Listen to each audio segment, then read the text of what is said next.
এরকম মাছের মাথা দিয়ে মুগ ডাল অথবা অনেকে এটাকে আবার মুড়ি ঘন্টও বলে। কার কার পছন্দ? আম্মু আজকে এটা খুবই ইজি ওয়েতে বানিয়েছিল। চলো এই রেসিপিটাই শেয়ার করি। প্রথমে একটা প্যানের মধ্যে দিয়ে দিল পরিমাণ মতো তেল, তারপর মাছের মাথার মধ্যে হলুদ মরিচ লবণ দিয়ে মাছটাকে খুব ভালো করে মেখে নিল।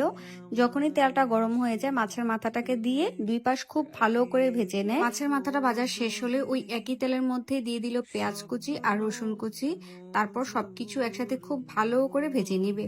যখনই পেঁয়াজটা ভাজা ভাজা হয়ে যাবে তখনই দিয়ে দিল 2 চামচ আদা বাটা, 2 চামচ রসুন বাটা, দিল পরিমাণ মতো লবণ, হলুদ, মরিচ, ধনিয়ার গুঁড়া, জিরার গুঁড়া। সামান্য পরিমাণ পানি দিয়ে মশলাটাকে খুব ভালো করে প্রথমে কষিয়ে নিল।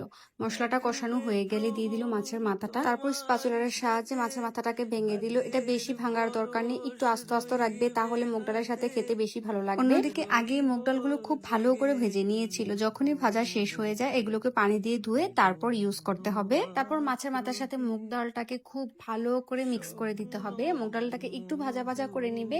যখনই এই মুগ ডালটা একটু ভাজা ভাজা হয়ে যাবে আগে থেকে গরম করে রাখা পানি দিবে পরিমাণ মতো, মানে মুগ ডালটাও সিদ্ধ হয়ে যাবে, কোনো স্মেল থাকবে না, ওই পরিমাণ পানি দিবে। কিছুটা পরিমাণ কাঁচামরিচ দিয়ে ঢাকনা দিয়ে দিবে।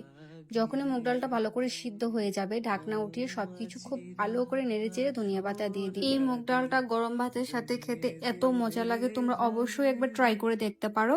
তো আজকের এই ভিডিওটা এইখানে শেষ করব। দেখা হবে তোমাদের সাথে পরবর্তী ভিডিওতে। ততক্ষণের জন্য আল্লাহ হাফেজ, টাটা, বাই।